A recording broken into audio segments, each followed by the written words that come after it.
Oats 22,433. Example మీకు చూపిస్తున్నాను నేను. కలర్ ప్రింట్అవుట్ మేము with photos door to door మాన్యువల్గా ఎన్నికల కమిషన్ డేటాలోంచి తీసింది. ఈ 2 ఫోటోలు మీకు సిమిలర్గా కనబడుతున్నాయి. ఈ 2 ఫొటోస్ సిమిలర్గా ఉన్నాయా? Extremely similar, completely similar photos. మీకు 1000 ఉన్నాయి, ఎంతమంది కావాలంటే అవి ఇస్తాం. మొత్తం సిమిలర్ ఫొటోస్. నాకు కళ్ళద్దాలు కావాలేమో. Mala Anantamma same to same, name same, age same. Mala Anantamma relation Mala Ashappa, 40 years, female, booth number 1, serial number 692. Mala Anantamma second voter also.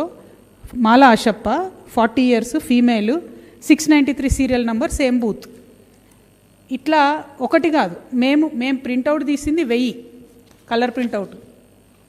ఏదన్నా చూసుకోండి మీరు, ఏ ఫోటో అన్నది. ఇది కొడంగల్ నియోజకవర్గంలో ఉన్న duplicate oats with in Kodangal. 22,433 duplicate oats ఉన్నాయి. సో మాకు ఇంకొంచెం క్యూరియాసిటీ వచ్చింది, ఎందుకంటే అంతకుముందు 2018లో కొడంగల్లో ఉన్న ఓట్లు, 2023లో కొడంగల్లో ఉన్న ఓట్లు దాదాపు 30,000 ఒకటేసారి పెరిగినాయి. అరే ఇన్నిగానం ఓట్లు ఎట్లా పెరుగుతాయని చెప్పి కొడంగల్ పక్కన కర్ణాటకలో సేడం అని ఒక కాన్స్టిట్యున్సీ ఉంటుంది, జస్ట్ పక్కనే. ఆ సేడం కాన్స్టిట్యున్సీ నుంచి కంపేర్ చేసి ఓటర్ లిస్ట్ చూసినాం. అంటే వాళ్ళే, కర్ణాటక వాళ్ళే మాకు ఫోటోలు రాలేదు, కొడంగల్ వాళ్ళేమో మన వెబ్సైట్లో ఫొటోస్ ఉన్నాయి. ఆ సేడమును కొడంగల్ కంపేర్ చేస్తే name to name, age to age, gender to gender same ఉన్నవి 11,000 ఓట్లు ఉన్నాయి, సెడం అండ్ కొడంగల్. సో ఇప్పుడు ఓవరాల్గా కొడంగల్లో ఉన్న డూప్లికేట్ ఓట్లు ఏంటంటే Kodangal to Kodangal 22,000, Sedam to Kodangal 11,000, total కలిపితే 33,433, 33,433 డూప్లికేట్ ఓట్లు కొడంగల్ నియోజకవర్గంలో ఉన్నాయి. మన ముఖ్యమంత్రి గారు మొన్న గెలిచిన మార్జిన్ ఎంత? 32,532. అంటే ఒక ఎన్నికల రిజల్ట్ను ప్రభావితం చేసేంత డూప్లికేట్ ఓట్లు ఉన్న కాన్స్టిట్యున్సీ ముఖ్యమంత్రి కాన్స్టిట్యున్సీలో పోయిన సంవత్సరంన్నరలో ఓన్లీ 808 ఓట్లు ఎట్లా డిలీట్ అవుతాయి? మా బోధన్ నియోజకవర్గంలో 7,000 ఓట్లు ఎందుకు డిలీట్ అవుతాయి? అంటే ఎలక్షన్ కమిషన్ను అన్ఫేర్గా ముఖ్యమంత్రి గారికి ఏమన్నా ఫేవర్ చేస్తున్నారా అనేటటువంటి ఒక అనుమానం ప్రజల మధ్యలో వచ్చేటట్టుగా ఉంది. కాబట్టి దయచేసి ఎలక్షన్ కమిషన్ మాకు రిజల్ట్ ఇవ్వాలి. ఈ సెడం టు కొడంగల్ కూడా నేను మీకు కొన్ని నేమ్స్ కూడా చదివి చెప్తా, ఎందుకంటే మాకు ఫొటోస్ లేకుండే కాబట్టి నేమ్సే చూడాల్సి వచ్చింది. ఫర్ ఎగ్జాంపుల్ భీమన్న ఇక్కడ ఉన్నాడు, భీమన్న అక్కడ ఉన్నాడు, same father name same, Anjappa, age same 32, gender కూడా same. Balappa father Buggappa, age 77, same, అక్కడ సేమ్ ఇక్కడ సేమ్. నాగమ్మ ఫాదర్ పేరు చంద్రప్ప 72. ఇట్లా మొత్తం లిస్టు, ఇది 11,000 లిస్టు కంప్లీట్గా మా దగ్గర కంపేర్ చేసి మేము తీసిపెట్టిన లిస్ట్ ఉంది. ఎన్నికల సంఘానికి కూడా ఇది మేము సబ్మిట్ చేయబోతా ఉన్నాం. సో నేను ఓవరాల్గా ఈ ఎన్నికల సంఘాన్ని అడిగేటటువంటి ప్రశ్న ఒకటే, ఈ డిలీషన్స్ ఏవైతే ఉన్నాయో, మీరు ఏదైతే ప్రామాణికంగా ఎస్ఐఆర్ని 2025 January 1 తీసుకున్నారో, మరి తర్వాత మీరు రివిజన్ చేయలేదు కదా. మేము మా శక్తి ఉండి 2 కాన్స్టిట్యున్సీస్లో చేస్తే ఇంత డిస్క్రిపెన్సీ ఉంది. మరి ఓవరాల్ తెలంగాణలో ఎట్లా ఉంది ఆ విషయాన్ని దయచేసి ఎన్నికల సంఘం మాకు చెప్పాలి. ఇంకొకటి, మేము బోధనలో కూడా అన్ని కంప్లీట్గా డిలీట్ అయినటువంటి 7,000 డేటాను మొత్తంగా ఈ అంత డేటాను కూడా ఇక్కడ చూస్తున్నటువంటి కట్టనంతా కూడా ఎన్నికల సంఘానికి ఇయ్యబోతా ఉన్నాం. మరి వీటితో పాటు ఇంకా కొన్ని అనుమానాలు మాకు వచ్చినాయి. ఏంటంటే కొన్ని ఓట్స్ మాడిఫై అయినాయి కొడంగల్లో లాస్ట్ 1 yearలో, ఈ 1.5 yearలో. మామూలుగా టోటల్ ఓట్స్ ఉన్నదే 2,46,000. అందులో దాదాపు 1,00,000 మంది పోయి మాడిఫై చేసుకున్నారు ఓట్లు. మనం పోతామని ఎప్పుడైనా ఎన్నికల సంఘానికి ఓటు ఉంటే ఒకసారి రిజిస్టర్ అయిందంటే మర్చిపోతాం. ఎన్నికలు వచ్చినప్పుడు మాత్రం ఏం చేస్తామంటే నా బూత్ ఎక్కడుంది అని వెతుక్కోవడానికి చూస్తారు తప్పితే ఎవరు కూడా మధ్యలో పోయి జనరల్గా మాడిఫై చేసుకోరు. ఎన్నికలు లేకపోతే అసలే చేయరు. కాకపోతే మోర్ దెన్ 1 lakh పీపుల్ ఎందుకు మాడిఫై చేసుకున్నారు? 1. 2, కర్ణాటక ఎలక్షన్స్ తెలంగాణ ఎన్నికల కన్నా ముందైనాయి. మనమేమనుకున్నామంటే కర్ణాటక నుండి కాంగ్రెస్ వాళ్ళకి ఫండ్స్ వచ్చినాయేమో అనుకున్నాం. ఇప్పుడు ఇది చూస్తుంటే సేడం నుంచి ఓట్లు కూడా వచ్చినట్టుగా కనబడుతుంది నాకైతే. మరి అదే మార్జిన్తో ఇక్కడ ముఖ్యమంత్రి గారు గెలిచిర్రు. సో అక్కడ ఇక్కడ ఉండడం ఏంది, ఈ డూప్లికేషన్ ఏంది, సీఎం గారు గెలవడం ఏంది, ఇవన్నీ ఒకటి ఎత్తు అయితే దీని మీద ఖచ్చితంగా ఎన్నికల కమిషన్ రివ్యూ చేయాలని చెప్పి నేను కోరుతా ఉన్నాను. ఒకవేళ ఈ డూప్లికేషన్ మేము చెప్పింది కరెక్ట్ అయితే, మేమైతే ఎన్నికల కమిషన్ ఇచ్చిన డేటా నుండే ట్రాన్స్పరెంట్గా తీసుకున్నాం, అక్కడ ఎన్నికల కమిషన్ డేటా నుంచే తీసుకున్నాం కాబట్టి ట్రాన్స్పరెంట్గా కరెక్ట్గా ఇది సబ్మిట్ చేయబోతా ఉన్నాం. ఇంకొక మాట, నిన్న కిషన్ రెడ్డి గారు మాట్లాడింది నేను విన్నా. వేరే దేశం వాళ్ళు వచ్చి మన దగ్గర ఓట్లు తీసుకుంటే వాటిని తీసేయాలన్నారు. 100% తీసేయాలి. 200% ఇతర దేశాల వాళ్ళకి మన దేశంలో ఓటు ఉండకూడదంటే ఏం చేయాలి? ఇప్పుడు తెలంగాణలో ఓటు ఉన్నటువంటి వాళ్లకు వేరే రాష్ట్రంలో ఓటు ఉందా లేదా అని చెక్ చేసే మెకానిజం లేదు. ఇప్పుడు ఏమవుతుంది, మొన్న బెంగాల్లో ఎస్ఐఆర్ అయింది. అక్కడ ఎస్ఐఆర్ చేసి ఒక 20 కాపీలు ఇచ్చిండ్రు, ఎస్ఐఆర్ అయింది. అక్కడ పోనీ వేరే ఒకవేళ దేశం వాళ్ళు వచ్చి ఉండుంటే అక్కడ ఎస్ఐఆర్ అవుతున్న టైంలో వాళ్ళు ఇంకో రాష్ట్రానికి వస్తారు కదా. అది ఎక్కడ చెక్ చేస్తున్నాం మనం? ఇప్పుడు అక్కడ ఎస్ఐఆర్ డేటా, ఇక్కడ ఎస్ఐఆర్ డేటా నో కంపారిజన్. తర్వాత తమిళనాడు ఎన్నికలైనాయి. ఇప్పుడు తమిళనాడు ఎన్నికలైన వాళ్ళు ఒక 10,000 మంది కర్ణాటకలో పోయి ఓటు రిజిస్టర్ చేసుకుంటే చెక్ చేసేటటువంటి విధానమే లేదు ఎన్నికల కమిషన్ దగ్గర. ఇవాళ హైదరాబాద్లో ఓటు ఉన్నటువంటి ఆంధ్ర ప్రాంత ప్రజలు రేపు పొద్దున వాళ్ళు ఆంధ్రాలో ఎన్నికల్లో ఓట్లు వేయాలంటే ఎస్ఐఆర్లో మరి 2 దగ్గరలు ఇస్తారా? పాపం వాళ్ళకి ఏమవుతుందంటే, వాళ్ళకి హైదరాబాద్లో ఓటు ఉంటే అక్కడ ఓటు తీసేసిరు అనుకోండి, అక్కడ ఓటు వేయలేరు కదా వాళ్ళు.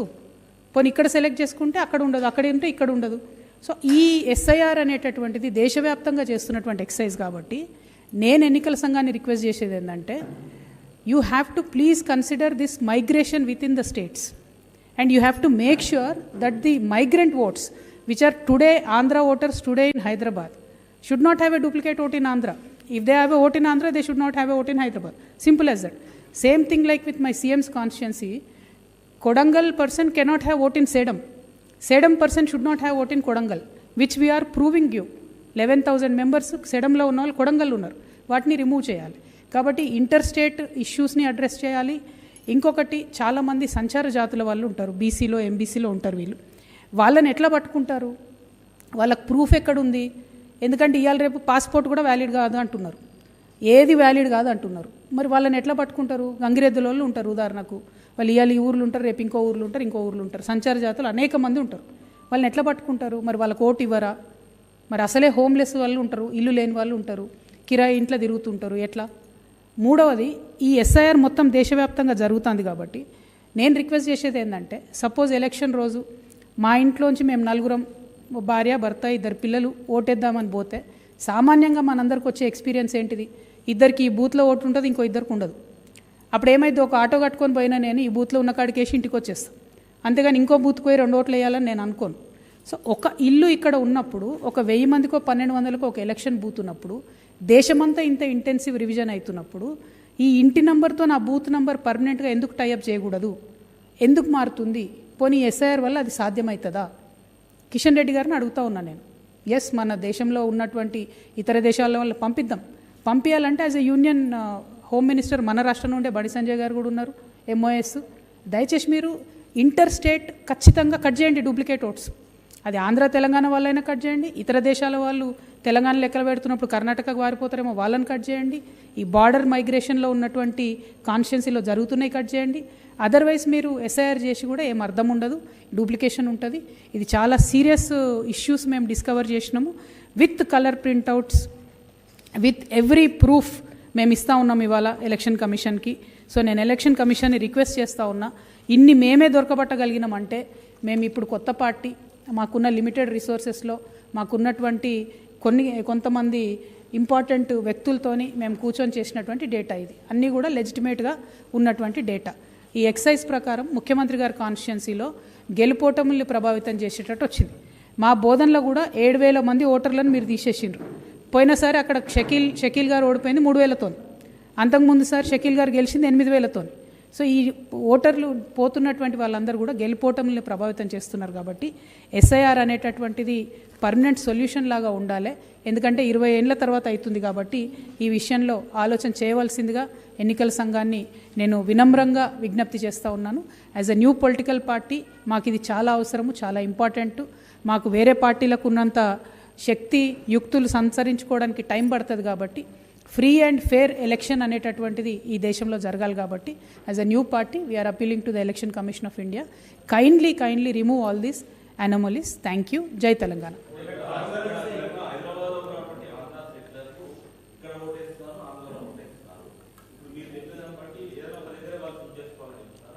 100% కదా, ఆంధ్ర తెలంగాణ అని కాదు. ఇప్పుడు నేను సేడం కొడంగల్ ఎగ్జాంపుల్ చెప్పిన, కర్ణాటక తెలంగాణ. సేడంలో ఓటు ఉన్న వాళ్ళు కొడంగల్లో ఉండకూడదు కదా. స్పిరిట్ ఆఫ్ ది ఎలక్షన్ ఏంటిది?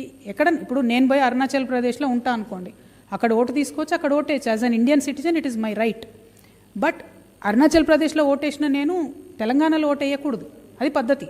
ఒక్క వన్ నేషన్ వన్ ఎలక్షన్ అంటున్నాం కదా, one nation one citizen one vote, one nation one citizen one vote should be the spirit of this entire exercise. Otherwise 1400 కోట్లు పెట్టి దేశమంతా చేసిన ఈ ఎక్సైజ్లో మళ్ళీ ఇప్పుడు ఎక్కడో ఉన్నటువంటి వేరే దేశ పౌరులు, బాంబేలో ఉన్నారు అనుకోండి వేరే దేశం పౌరులు, వాళ్ళు ఇక్కడ హైదరాబాద్ రారని గ్యారంటీ అని నిన్న కిషన్ రెడ్డి గారు మాట్లాడుకుంటూ, ఆయన కేంద్ర మంత్రి అండి, ఆయన ఏమంటారు ఓపెన్గా, హైదరాబాద్లో గల్లీలలో వేరే దేశం వాళ్ళు ఉన్నారు అన్నారు. ఉన్నారు కరెక్టే, నువ్వు ఇక్కడ ఎస్ఐఆర్ చేస్తున్నావు, వేరే రాష్ట్రానికి పోతారు కదా వాళ్ళు. లీగల్ మైగ్రెంట్ భయం ఉండదు, వాడు అక్కడ ఉన్నాడు అక్కడ ఉంటాడు. ఇల్లీగల్ ఉన్న మైగ్రెంట్ ఇక్కడ నుండి ఇంకో దగ్గర పోతాడు కదా. మరి వాళ్ళని ఆపడానికి ఏం మెకానిజం